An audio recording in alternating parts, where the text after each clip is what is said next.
Welcome to the Timeless Tales Library, where stories drift like evening mist to cradle your weary spirit. I'm Oliver, your nocturnal storyteller, and tonight I've woven together a gentle tale to soothe your racing mind and carry you softly into dreams. The Timeless Tales Library exists through the grace of devoted listeners like you. If these hushed stories have offered you refuge, please subscribe and help us continue spinning these tender nocturnes. As you sink into your listening haven, leave a comment sharing which corner of the world you're joining us from tonight, and whisper a destination where you'd love our tales to spirit you away, perhaps the lavender fields beneath shooting stars, the ancient libraries carved into mountain faces, the forgotten islands where time moves like honey, or a lighthouse keeper's cottage wrapped in morning fog. Your dreaming hearts keep our gentle sanctuary illuminated with magic. Tonight's story is about a soothing tale where Holmes and Watson board a mysterious midnight train that travels through landscapes of wonder, carrying passengers toward the most restful sleep. Join them as they encounter curious fellow travelers, solve gentle riddles, and discover that sometimes the greatest mysteries lead not to danger, but to peace. Now, close your eyes and breathe in slowly, then exhale fully. You are entering a hidden wing of the Timeless Tales Library, known as the Library of Echoes. Here, the books hold stories that have been told and retold for generations, their words echoing softly through the halls. The air is filled with a sense of gentle familiarity, and the walls are lined with bookshelves carved from quiet, ancient wood. Feel your body settle into the comforting embrace of your bed, your own personal alcove in this hall of memory. Relax your shoulders, your jaw, and your hands. The echoes of the stories are like a soft hum, a gentle vibration that soothes your nervous system and lulls your mind into a state of deep calm. Listen closely. Let the comforting stories of the Library of Echoes wrap you in a warm blanket of peace and rest. Sherlock Holmes, the Dreamland Express train. The gas lamps of Baker Street cast their familiar amber glow through the November fog as Dr. John Watson settled into his well-worn armchair beside the fireplace. The coals whispered softly in their iron cradle, painting dancing shadows across the Persian rug that had witnessed so many of their evening conversations. Sherlock Holmes sat across from him, long fingers steepled beneath his sharp chin, his grey eyes reflecting the firelight with an unusual softness. "Watson," Holmes murmured, his voice carrying that particular cadence that always preceded something extraordinary. "Have you ever wondered what becomes of thoughts that drift away just before sleep?" Watson looked up from his medical journal, spectacles catching the warm light. "I confess, Holmes, that's rather a philosophical question for this hour. Are you suggesting they simply disappear?" "Not disappear, my dear fellow, transform." Holmes rose gracefully from his chair and moved to the window, where frost had begun to paint delicate fern patterns across the glass. "I have reason to believe they travel somewhere quite specific, somewhere accessible if one knows the proper, shall we say, departure time." Outside, the familiar clip-clop of hansom cabs had grown quiet, replaced by an altogether different sound, a distant, rhythmic chuffing that seemed to emanate from the very air itself. Watson's head tilted slightly, his trained ear catching the peculiar melody of it. The fog thickened outside, muffling the usual sounds of the city, and the silence inside 221B Baker Street grew heavy with unspoken anticipation. The scent of pipe smoke and old paper clung to the air, a comforting and familiar perfume. Dr. Watson's medical journal lay open on his lap, a forgotten world of ailments and diagnoses, as his attention was fully captured by the peculiar shift in Holmes's demeanor. Holmes, who was usually a portrait of restless energy, now stood utterly still, a silhouette against the frosted window pane. The chuffing sound from the street grew louder, a steady, hypnotic beat that seemed to vibrate through the floorboards. It was a mechanical rhythm, yet it possessed a strange, almost organic quality, a sound that didn't belong to London, or perhaps to their world at all. Holmes, do you hear that? It sounds rather like a train, yes, but not just any train, Watson. Holmes's reflection in the window glass bore an expression of quiet anticipation, his sharp features softened by the faint gleam of the gaslight. The 11:47 to Dreamland, if I'm not mistaken. It only runs on nights when the fog carries just the right amount of starlight, and the moon wears a silver nightcap. Watson set down his journal, curiosity overriding his usual skepticism of Holmes's more whimsical observations. The 11:47 to Dreamland. Holmes, surely you don't mean... I mean precisely what I say, dear Watson, and if my calculations are correct, which they invariably are, we have exactly 7 minutes to reach the platform. The sound grew clearer now, a gentle chuff, chuff, chuff, accompanied by the soft ding-ding of a bell that seemed to ring not in the ears but somewhere deeper, in that tender chamber where childhood memories of Christmas mornings and golden summer afternoons rest undisturbed. The air itself seemed to quiver with expectancy, each breath carrying the faintest fragrance of coal smoke sweetened with lilacs.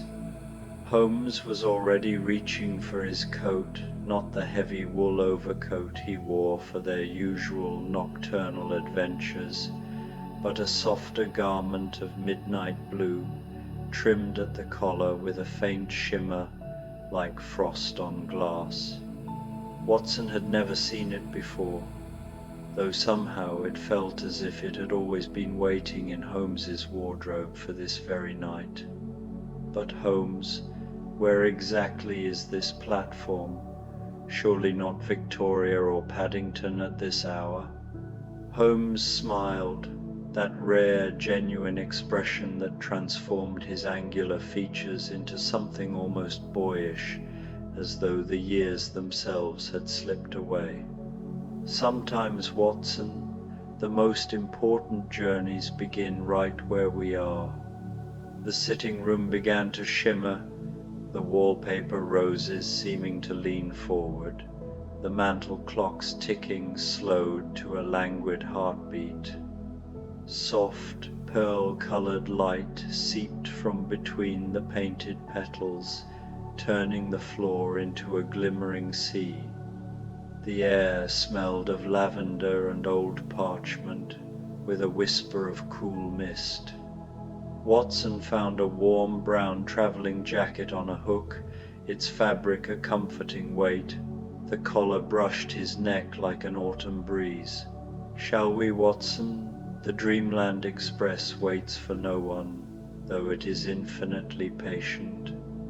They stepped through the door, not into the hallway, but onto a platform of polished cherry wood that stretched as far as the eye could see.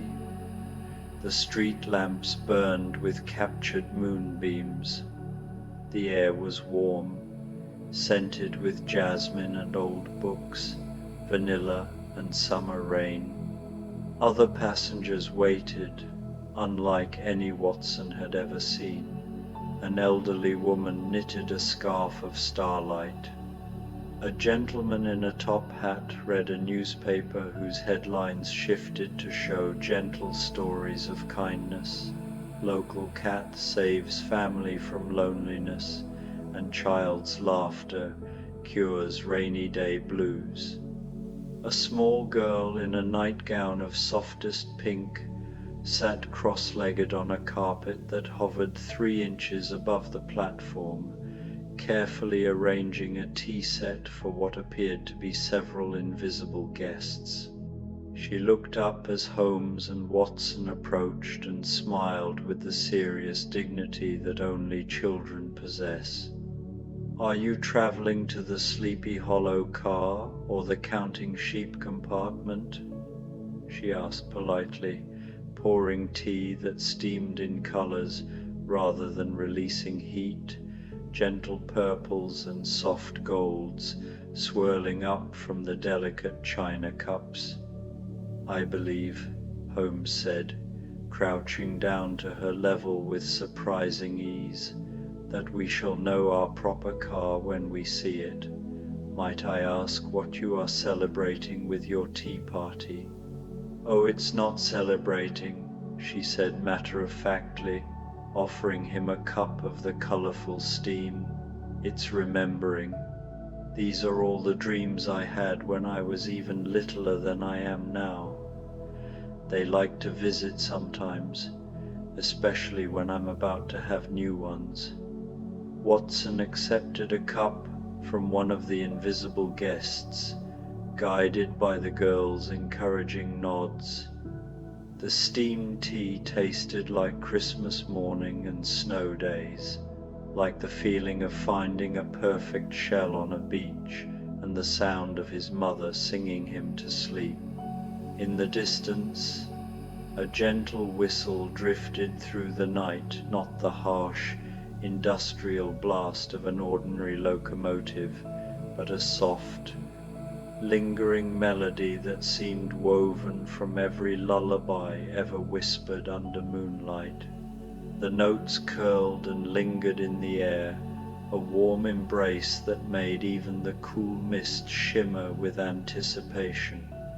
Around the gentle curve of the track, the Dreamland Express emerged, its headlamp casting a golden glow that transformed the pearl-colored fog into ribbons of shifting light, like an aurora unfurling across the horizon. The engine itself was a vision of enchantment.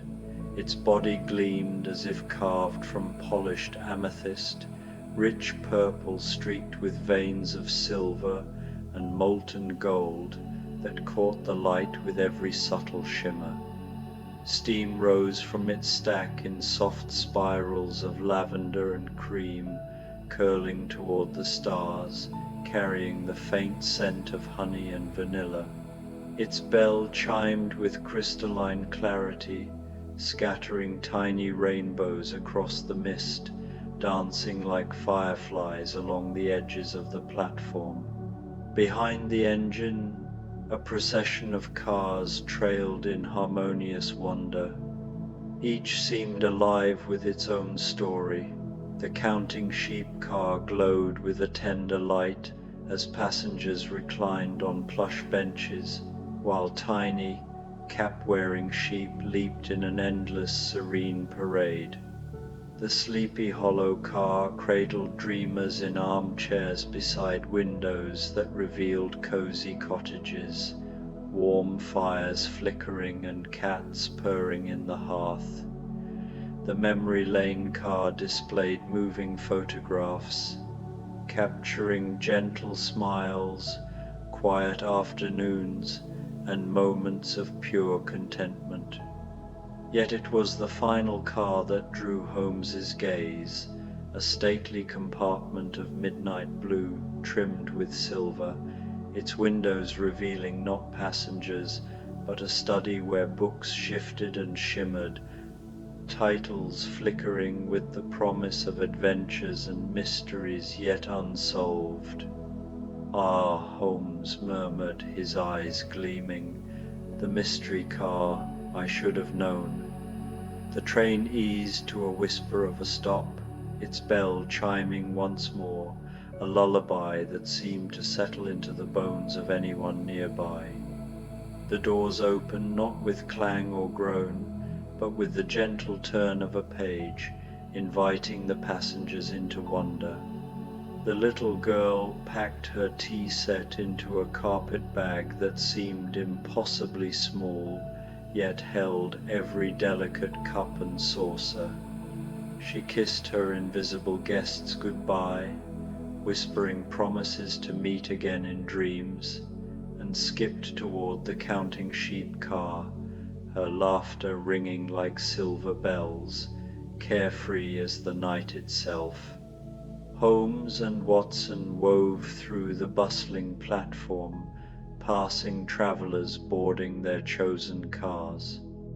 An elderly woman, her starlight scarf shimmering, entered the memory lane car, where sepia-toned photos of her as a young mother lined the walls. A gentleman in a green top hat entered the peaceful thoughts car, where figures meditated amid surreal gardens. At the mystery car, a conductor greeted them.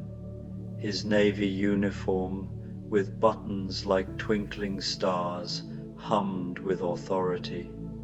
His face, kind but indistinct, inspired trust. "Mr. Holmes, Dr. Watson," he said, tipping his cap, "we've been expecting you. Your compartment awaits, prepared with meticulous care." "Expecting us?" Watson queried, a spark of curiosity flickering, though an odd calm told him this was no surprise. "Indeed, Doctor," the conductor replied, his voice smooth as a river stone. "The Dreamland Express knows its passengers long before they board. Some hear its whistle in childhood but delay their journey for decades. Others, unaware, are summoned only when the time is precisely right. Yet all arrive exactly when destined." They followed him into the mystery car, its polished wood paneling and velvet drapes exuding an air of enigma. Passing other compartments, Watson caught fleeting glimpses of passengers settling into their journeys. In one, a woman held a snow globe, its contents not a snowy village but a miniature library where tiny figures read by firelight in cozy armchairs, their books small enough to fit on a pinhead. In another, a man sifted through a collection of glowing keys, each etched with evocative labels: the door to Sunday afternoons, the gate to grandmother's garden, the lock of forgotten laughter. Each key pulsed faintly, as if alive with the promise of unlocking moments long buried. The air thrummed with anticipation, every detail of the car, from the intricate brass fixtures to the soft hum of the train's engine, hinting at mysteries waiting to unfold. Holmes, his sharp eyes scanning every detail, seemed already attuned to the car's secrets, while Watson felt a quiet thrill, sensing their journey would unravel truths as strange and wondrous as the scenes they'd glimpsed. Their compartment was a mesmerizing replica of their Baker Street sitting room, yet imbued with an ethereal enchantment that elevated it beyond the familiar. The Persian rug, identical in its intricate weave, shimmered with patterns that shifted like a languid kaleidoscope, weaving designs that evoked curling pipe smoke, the graceful curves of violin strings, the gleam of a magnifying glass catching firelight, and the quiet comfort of shared silences. The air carried a faint scent of aged leather and tobacco, mingling with something indefinable, perhaps the fragrance of memory itself. 2 armchairs, plush and worn in just the right places, flanked a wide window where pearl-colored mist swirled outside, its eddies hinting at unseen worlds. The wooden paneling gleamed with a warmth that seemed to pulse faintly, as if the room itself were alive, attuned to their presence. Holmes settled into his chair, his lanky frame easing into a rare state of repose, a contented sigh escaping him. "Most satisfactory, Watson. The attention to detail is impeccable down to the very grain of the wood." His sharp eyes roamed the room, catching the subtle glow of the brass fireplace tools, which seemed to hum with a quiet energy, as if ready to spark into life at a moment's notice. Watson sank into his own armchair, its familiar creak a comfort, and noticed his medical bag resting beside it. Curious, he unlatched it, expecting his usual instruments, but found instead an array of peculiar tools. A stethoscope gleamed, its metal cool but thrumming faintly, as if designed to hear the cadence of emotions rather than heartbeats. Small glass bottles, their labels written in elegant script, held remedies like tincture of contentment, essence of quiet courage, and powder of pleasant dreams.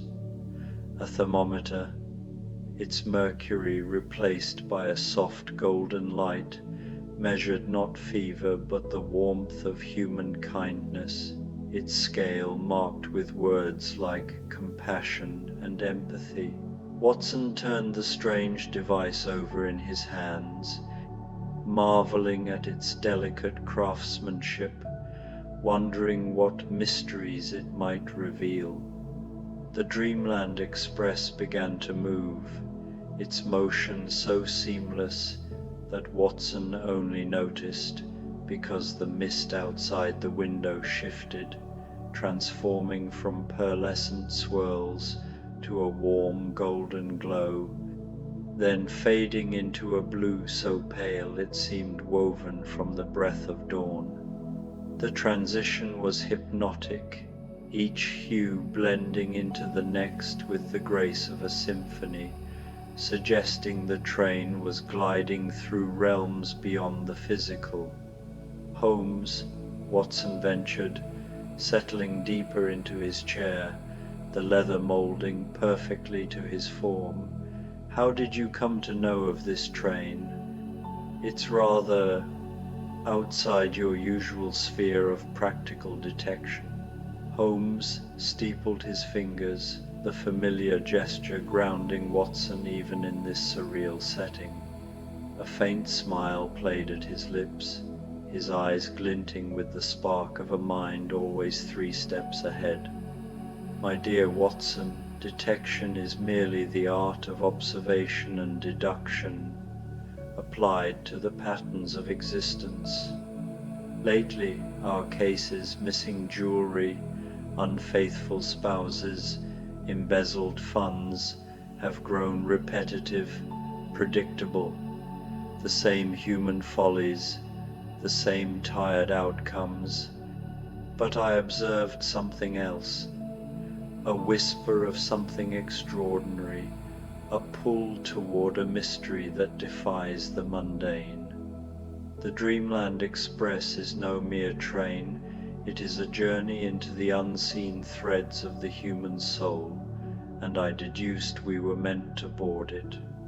Holmes paused, his gaze fixed on the window where the pale blue mist began to dissolve, unveiling a landscape that defied earthly description. Rolling hills stretched endlessly, cloaked in grass that emitted a soft, luminescent green glow, as if kissed by starlight in the velvety darkness. Scattered across the terrain, trees stood like sentinels, their leaves shimmering in every conceivable hue, crimson, sapphire, amber, and colors Watson could not name, shifting gently in a breeze that carried faint, ethereal notes of distant music, like a lullaby woven from the dreams of forgotten gods. The air itself seemed alive, pulsing with a quiet magic that stirred something deep within Watson's soul, a longing for wonders he hadn't known he craved. I began to deduce, Holmes continued, his voice low and resonant, that there exist mysteries beyond the scope of crime or deceit, not questions of guilt or treachery, but of wonder, curiosity, unfettered by danger, puzzles whose resolutions offer not justice but serenity. His eyes, usually so piercing, softened as they traced the horizon, reflecting the glow of the surreal landscape. The Dreamland Express glided through a forest where trees spiraled upward in perfect hypnotic symmetry, their branches intertwining to form natural archways over streams that sparkled with impossible clarity. These waters did not mirror the star-strewn sky above, but reflected fleeting glimpses of dreams, visions of soaring kites, laughter-filled picnics, and quiet moments of love from every creature that had ever sipped their flow. Deer with antlers of crystalline moonlight paused to watch the train, their eyes glowing with a gentle ancient wisdom, untouched by fear or sorrow, as if they existed in a realm where pain was but a forgotten echo. "Look there, Watson," Holmes said, pointing to a meadow where flowers bloomed in mesmerizing mathematical precision, roses spiraling in Fibonacci sequences, daisies arranged in golden ratio perfection, each petal opening and closing in sync with a cosmic rhythm that seemed to pulse through the very fabric of the world. Here is a mystery not of deception, but of beauty.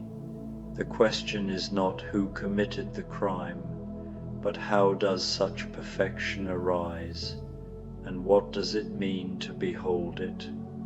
Watson nodded, a profound peace settling over him, reminiscent of the unburdened joy of childhood. The steady cadence of the train's wheels synchronized with his heartbeat, each click a soothing echo of life itself, while the car's gentle sway felt like the embrace of a loved one, rocking him into a state of quiet bliss. A soft knock interrupted the moment, and the conductor entered, bearing a tea service on a silver tray that gleamed with an otherworldly sheen. The teapot steamed with a cascade of colors, vivid crimsons, soft violets, and golds, reminiscent of the little girl's tea from earlier in their journey. The cups, delicate and translucent, appeared crafted from crystallized music, emitting a faint, melodic hum when Watson's fingers brushed their surface, as if each touch awakened a note from a celestial symphony. "Evening refreshments," the conductor announced, placing the tray on the small table between their armchairs. "Tonight's blend is lavender dreams, infused with chamomile contemplation and a whisper of rosemary remembrance. The sugar cubes are distilled from condensed laughter, and the cream is whipped from the silken threads of clouds." Holmes and Watson each took a cup, the warmth seeping into their hands like a familiar embrace. Watson sipped, and the tea bloomed on his palate, with the exact sensation of returning home after a long, weary journey, warm, welcoming, and deeply familiar, yet laced with a hint of something new and unnameable. The sugar cube dissolved with the effervescent sparkle of a child's unrestrained giggle, each bubble bursting with joy, while the cloud silk cream lent a velvety richness, evoking the contentment of a perfect, untroubled moment. As they drank, the compartment seemed to glow softly, the very air humming with the promise of revelations yet to come. Holmes leaned forward, his keen eyes fixed on the conductor, a spark of curiosity igniting in their depths. "Tell me," he said, his voice a measured blend of inquiry and command, "what is the purpose of this journey? Where precisely does the Dreamland Express convey its passengers?" The conductor's lips curved into a warm, enigmatic smile, and for a fleeting moment his unremarkable features seemed to shimmer, resolving into a visage that stirred a distant memory in Watson, a beloved uncle who told tales by the hearth, or perhaps a kind-hearted teacher whose gentle encouragements had left an indelible mark. The moment passed, leaving only the conductor's serene presence. "Why, Mr. Holmes," he replied, his voice as soft as moonlight on water, "the Dreamland Express travels to the very place each passenger most needs to visit. For some, it's the whimsical land of lost socks, where they uncover the fates of those errant pairs vanished from their drawers. For others, it's the mist-shrouded valley of forgotten names, where the monikers of childhood toys, teddy bears, and wooden soldiers resurface like treasures from a dream. And for some, his gaze, warm and knowing, lingered on Holmes and Watson. It's the place where questions are answered not with facts, but with understanding, a realm where the heart's queries find solace in truths deeper than evidence." The conductor withdrew with a graceful nod, leaving Holmes and Watson in the cocoon of their compartment, sipping their extraordinary tea, its flavors swirling like memories of home and hope. Outside, the dreamscape unfurled in breathtaking vistas. They passed a lake, its surface a liquid mirror where swans crafted from pure, radiant light glided with ethereal grace. The water reflected not their luminous forms, but the dreams cradled within their elegant necks, visions of love, loss, and quiet joys. Along the shore, children woven from starlight laughed and played, their games defying gravity and logic, yet resonating with an emotional clarity that felt truer than any earthly rule. "Holmes," Watson murmured, his voice softened by the scene, "I believe I grasp why we're here." "Indeed, Watson," Holmes replied, his tone carrying a rare warmth. "We've dedicated years to unraveling mysteries steeped in darkness, murders, thefts, betrayals, each case a shadow on the soul.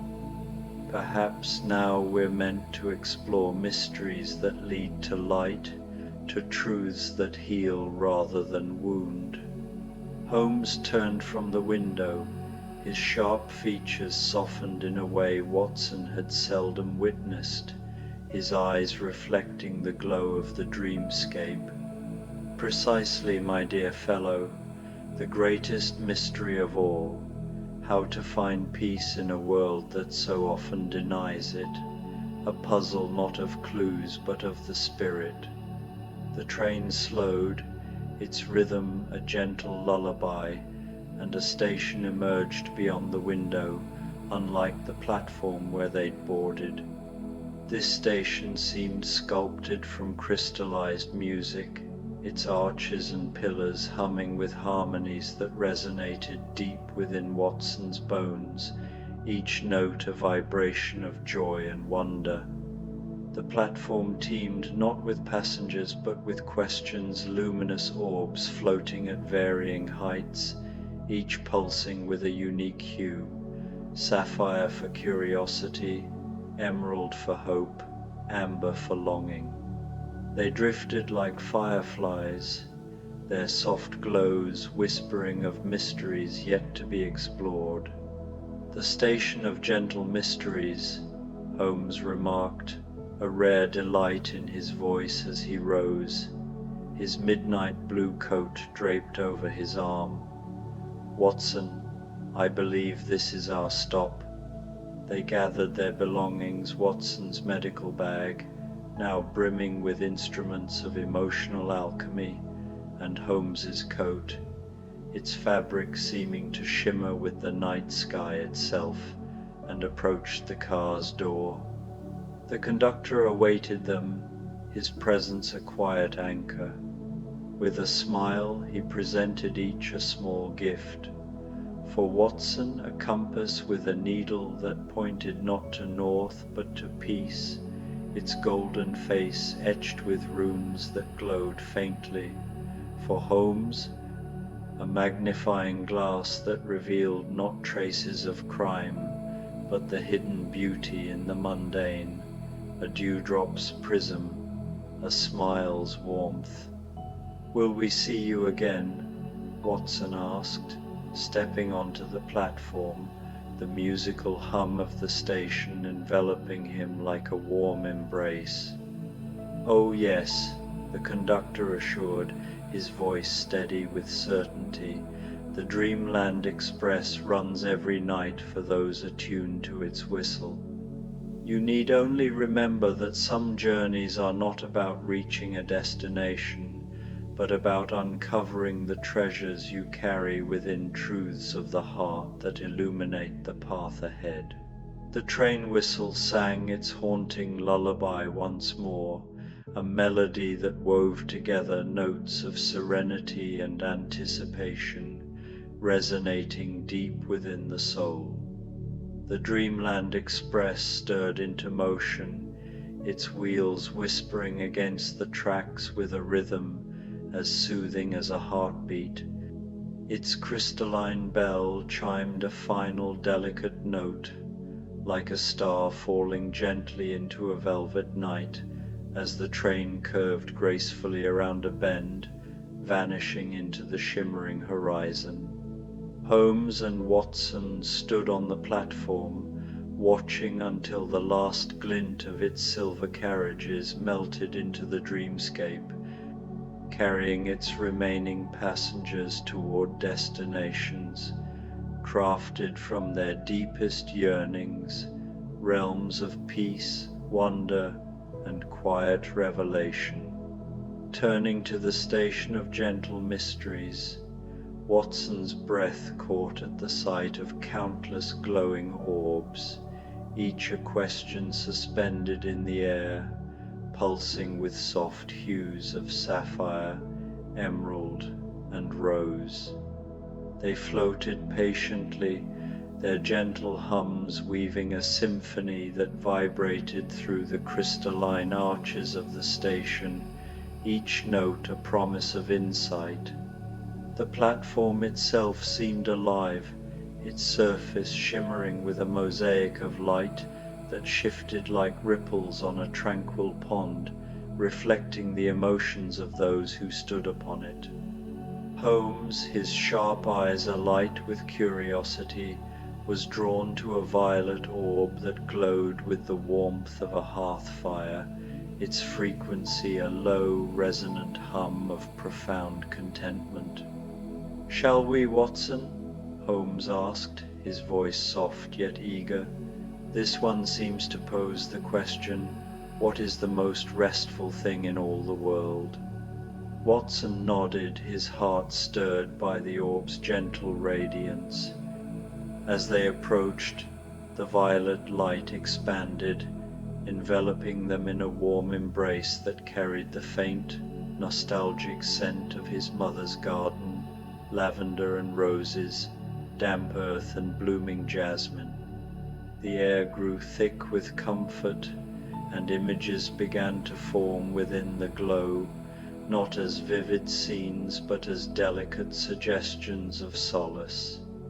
A tabby cat purring on a sun-warmed windowsill, its fur gilded by afternoon light, the soft patter of rain against a window pane, promising safety within a cozy room, the satisfying weight of a well-loved book in weary hands, its pages whispering stories, the infectious ripple of a friend's laughter echoing through a shared moment. Each vision felt like a memory, yet somehow universal, as if drawn from the collective heart of humanity. "The answer," Watson murmured, his voice hushed with reverence, "is not a thing at all, but a feeling, the profound peace of being exactly where you belong, surrounded by what makes you whole." The violet orb pulsed once, its light flaring with warm agreement, then dissolved into a cascade of luminous motes that drifted down like a gentle benediction. The specks settled over them, each one a fleeting spark of joy that sank into Watson's being, filling a void he hadn't known existed. The peace that enveloped him was complete, a rediscovery of a part of himself long buried beneath the weight of life's darker mysteries. Holmes, undeterred by the moment's tenderness, approached another orb, this one glowing with a rich golden light that shimmered like molten sunlight. Its question, etched in the air like a whisper, asked, "What mystery is worth spending a lifetime to solve?" As its radiance enveloped them, the light wove a tapestry of their shared past, not the pulse-pounding moments of chasing culprits or unraveling conspiracies, but the quiet, uncelebrated interludes that bound them. Watson saw Holmes by the Baker Street fireplace, his violin coaxing soulful melodies from the strings, the notes curling like smoke in the lamplight. He saw their breakfasts together, the clink of teacups mingling with spirited debates over the morning paper. He saw the long hansom cab rides through London's fog-draped streets, where silence between them was not empty but rich with unspoken trust. Each memory glowed with a warmth that spoke of a bond forged not in triumph, but in the steady, enduring rhythm of companionship. The station's crystalline harmonies swelled, their music weaving through the visions, amplifying the quiet beauty of those fleeting, perfect moments. Holmes's voice, usually so precise and measured, carried a rare note of wonder that stirred Watson's heart. "The mystery of friendship," he said, his words soft yet resonant, like a violin string plucked in a quiet room. "How two people, through knowing each other, become more fully themselves, their lives enriched by a bond that defies logic, yet feels as inevitable as the stars." The golden orb pulsed in response, its light swelling with a warmth that seemed to affirm the truth of his words. Then, with a gentle sigh, it dissolved into a shower of luminous blessings, each mote settling over them like a whisper of joy.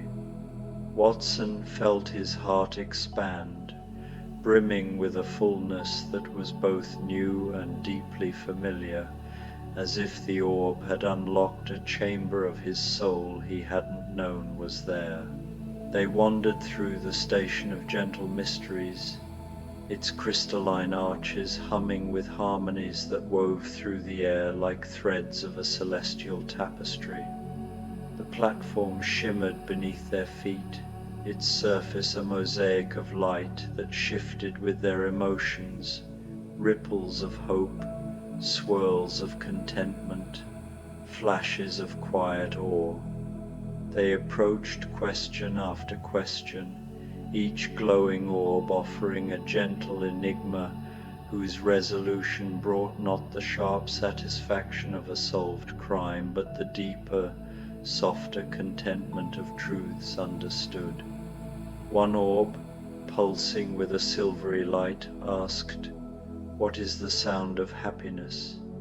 As they neared, it enveloped them in a symphony of tender moments, the rustle of autumn leaves underfoot, a child's delighted giggle, the crackle of a fire on a winter's night, the soft clink of teacups shared in companionable silence.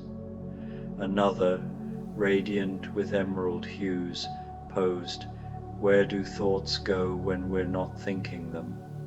It unfolded into a vision of a garden where ideas bloomed like flowers, irises of inspiration, roses of reverie tended by the dreams of sleeping minds, their petals glowing with the light of unvoiced musings. As a false dawn began to bathe the station in colors that had no names but shimmered with the essence of hope, blues that sang of possibility, pinks that whispered of renewal, they reached the final orb. It glowed with the soft pearlescent sheen of the original mist, its question simple yet profound: what is the best way to end a perfect day? Holmes and Watson exchanged a glance, their eyes meeting in a moment of unspoken understanding, and a shared smile bloomed between them. Without words, they stepped toward the orb, and it enveloped them in a sensation as warm and familiar as returning home after a long journey, the air rich with the scent of polished wood, old books, and the faint tang of pipe smoke. "The best way to end a perfect day," they said in unison, their voices blending like notes in a duet, "is to know that tomorrow holds the promise of another one, filled with the same quiet wonders and shared moments." The station began to shimmer and fade, its dissolution as gentle as a soap bubble drifting on a summer breeze.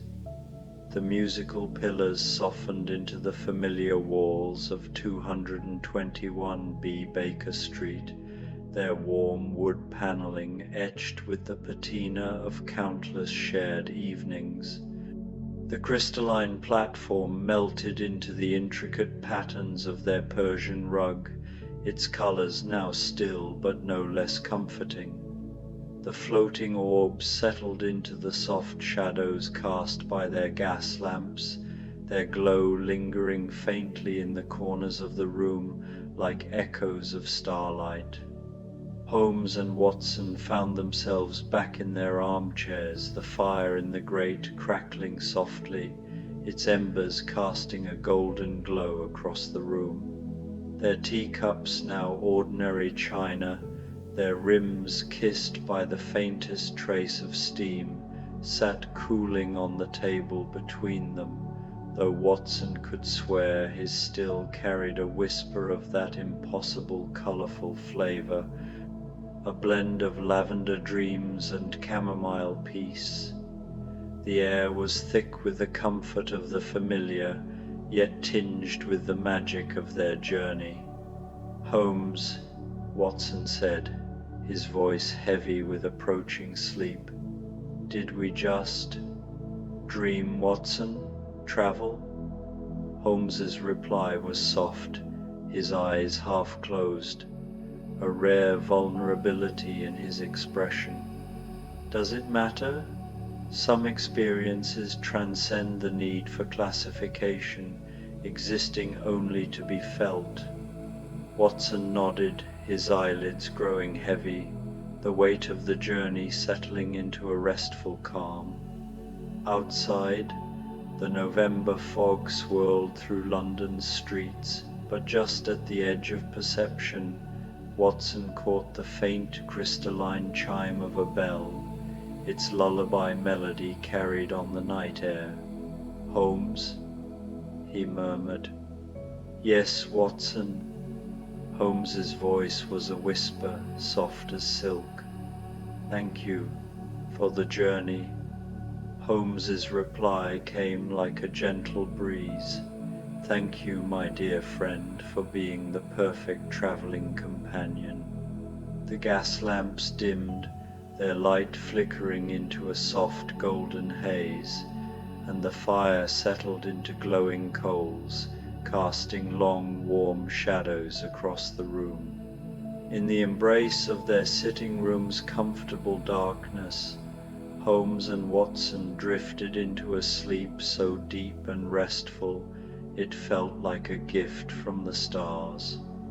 If their dreams were filled with amethyst trains gliding through realms of wonder, stations sculpted from crystallized music, and questions that glowed like gentle constellations with answers that felt like home, neither would be surprised.